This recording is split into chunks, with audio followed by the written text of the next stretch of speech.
When Clint Eastwood became a familiar face to U.S. television viewers via his portrayal of Ramrod Rowdy Yates in the CBS Western drama Rawhide, no one safer maybe his mother saw his handsome mug on their television screen and said, "This man is going to be a transformational figure in motion pictures." No one could have predicted that he'd fly to Spain during his 1964 hiatus from Rawhide and make a one-of-a-kind Western with an upstart Italian director named Sergio Leone, thus launching an entire subgenre that would turn him into an international movie star. They certainly couldn't have guessed that he'd also redefine the cop film as a due process-flouting hardus named Harry Callahan, and then to become a celebrated filmmaker in his own right? Crazy talk. Clint Eastwood has defied expectations and categorization.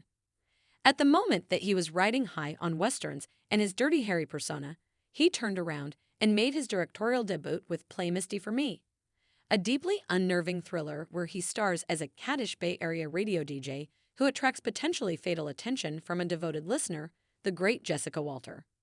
From that point forward, critics and audiences had to take him seriously as an artist, though he didn't always make it easy with lunkheaded movies like The Gauntlet, Every Which Way But Loose, and Any Which Way You Can.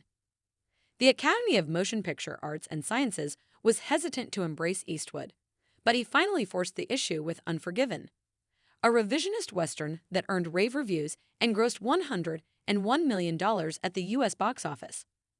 He won Best Picture and Best Director at the 1993 ceremony, which felt like a coronation. But Eastwood wasn't done, and a decade later, he'd set an Oscar record that stands to this day.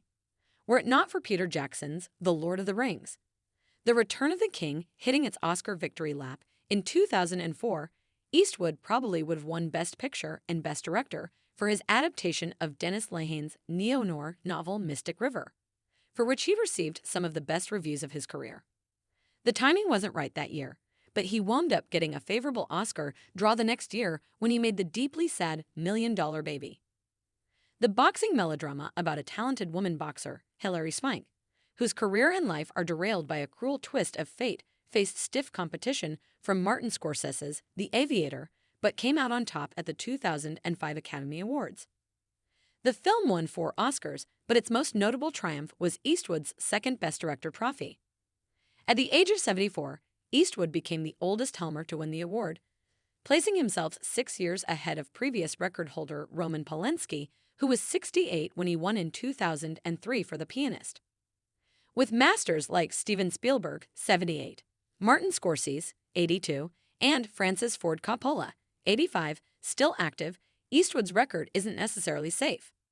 Then again, if Eastwood can make a film as good as Juror No. 2 at the age of 94, he's as much a threat to break that record as any of his peers.